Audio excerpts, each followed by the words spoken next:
जय श्री राम।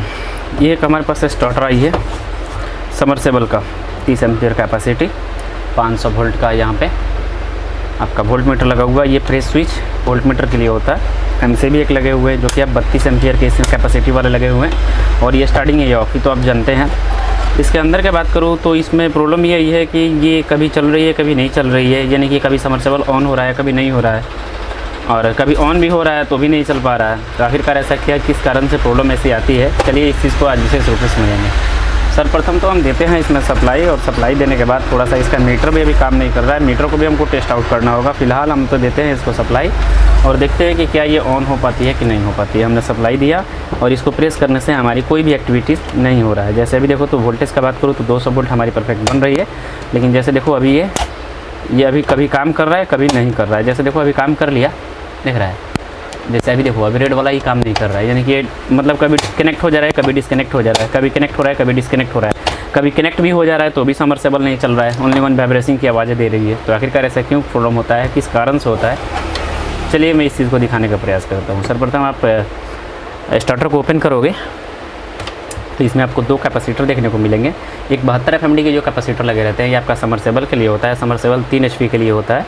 और यहाँ पे देखोगे तो आप इसका कुछ वैल्यू का बात करूँ तो ये आपका कुछ हटके इसका वैल्यू होता है। जैसे बात करूँ तो ये आपका 120 250 EF का ये कैपेसिटर हो जाता है। ये कॉन्टैक्टर के लिए लगाई रहती है ये वाली कैपेसिटर, और ये वर्कली का कैपेसिटर आपका समरसेबल के लिए लगा रहता है। बाकी दो स्विच मिलते हैं यहाँ पे आपको, ये वाले स्विच दोनों, एक ऑफ की होती है एक ऑन की होती है, 2 वोल्ट मीटर, ये तो आप समझ रहे हो।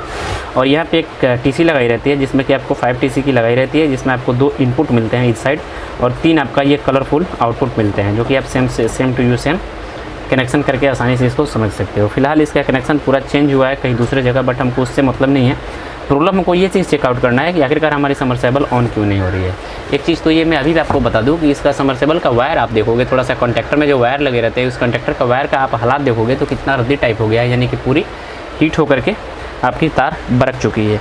रीज़न हीट होने का इसमें ये है कि जब ये समरसेबल नहीं चल पा रहा था, ये 3 जो होते हैं समरसेबल मोटर में एक खास ये होती है कि उसके कैपेसिटर आपका स्टार्टर में लगाया रहता है और आपका तीनों वायर डायरेक्टली नीचे जाती है। ऐसे देखो तीनों वायर यहाँ से येलो और ब्लैक जो भी हो वायर आपकी नीचे जाती है, तो ये ऑन नहीं हो रहा है। तो इसका मेन सबसे इंपॉर्टेंट आपका होता है कंडक्टर। कंडक्टर तो देखो अभी ऑन हो रहा है, लेकिन इसमें भी देखो 2 लेग इसमें लगाए रहते हैं। एक लेग नीचे पूरी चली गई है, एक लेग आप ऊपर के साइड ऐसे देखो अप कर रहा है, लेकिन एक लेग आपकी पूरी नीचे चली गई है। तो हमको यहीं पे प्रॉब्लम स्पष्ट हो गई है कि हमारी ये कॉन्टैक्टर का ऊपर वाला लेग ख़राब है। चलिए इसको ओपन करके आपको दिखा देता हूँ कि ये कॉन्टैक्टर का ऊपर वाला लेग का बात करूँ तो ये आखिरकार क्यों ख़राब हुई है और कैसे ख़राब हुई है। तो ये हमारी कॉन्टैक्टर की ऊपर वाली लेग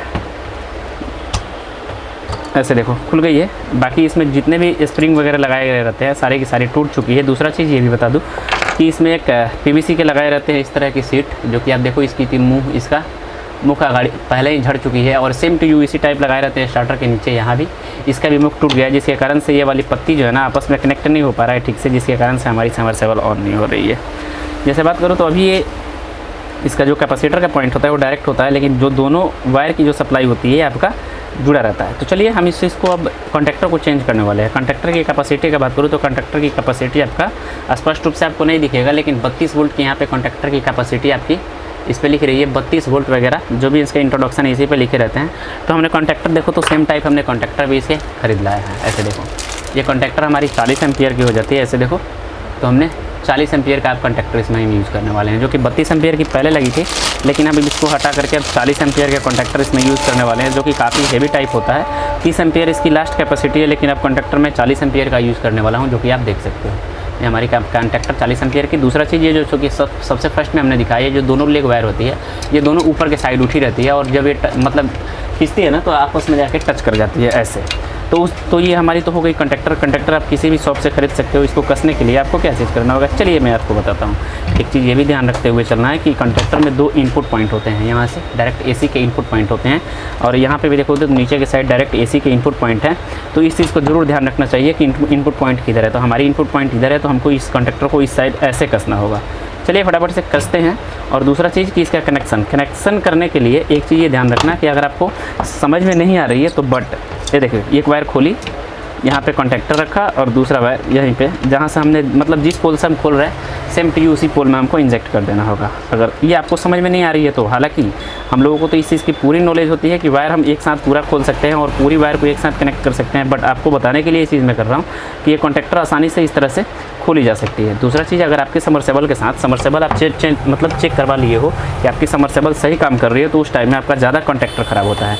अगर कॉन्टेक्टर ट्रिप नहीं कर रहा है, यानी कि कटकुट की आवाज़ें अंदर से नहीं आ रही है, तो फिर आप उस चीज़ को आसानी से अगले पार्ट में भी चेक कर सकते हो कि आपकी वायर वगैरह में लाइट वेट नहीं आ रहा होगा, जिसके कारण से भी ये प्रॉब्लम हो सकता है। लेकिन इस कॉन्टेक्टर में सब कुछ सही है, बस फेज़ मिसिंग कर रहा था, जिसके कारण से ये कॉन्टेक्टर को हमको चेंज करना पड़ा। चलिए मतलब इसके सारे कनेक्शन को हम फाइनल करके और कॉन्टेक्टर के प्राइस के अनुसार मैं आपको एक चीज़ बता देना चाहता हूँ। देखिए कॉन्टेक्टर हमारी फिक्स हो चुका है, ऐसे देखो। और एक चीज़ ये ध्यान रखना, कॉन्टेक्टर को टाइट करते टाइम ये जितने भी इसमें स्क्रू लगे रहते हैं ना, सारे स्क्रू को अच्छे से टाइट की जाती है ताकि पूरी हाई एम्पियर के साथ ये चलती है। इसलिए इसमें जो भी नट बोल्ट लगे हैं सारे के सारे नट बोल्ट को अच्छे से टाइट की जाती है। और ये वाली हमारी पुरानी कॉन्टेक्टर देखो, ये वाली पुरानी कॉन्टेक्टर का पूरा कॉइल वगैरह जो भी है अब ये ख़राब हो चुका है। चलिए कॉन्टेक्टर की प्राइस हर एक जगह पे अलग अलग मिल जाती है, बट अब हम देते हैं लाइट और देखते हैं कि हमारी कॉन्टेक्टर अब अच्छे खासी वर्क करने वाली है। जैसे देखो, जैसे चली गई अंदर, फिर देखो छूट गई। पहले नहीं छूट रहा था, लेकिन अब देखो आसानी से जैसे ही हम बटन को प्रेस करेंगे, फिर देखना इधर से हम बटन को ऑफ किए, हमारी कॉन्टेक्टर रिलीज हो गई, और जैसे ही प्रेस किए हमारी कॉन्टेक्टर ऑन हो गई। ऐसे आप देख सकते हो।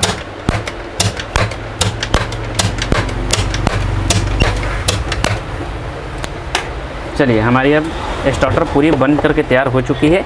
अगर आपके भी स्टार्टर के साथ इस तरह की प्रॉब्लम होती है तो आसानी से इस वीडियो को देख करके सीख सकते हो और अपना स्टार्टर को खुद से बना सकते हो। ये छोटी छोटी नॉलेज आपको ज़रूरी रखनी चाहिए ताकि आपके स्टार्टर के भी साथ इस तरह की प्रॉब्लम आ सकती है। तो ये छोटी सी नॉलेज आपको कैसी लगी ज़रूर बताना।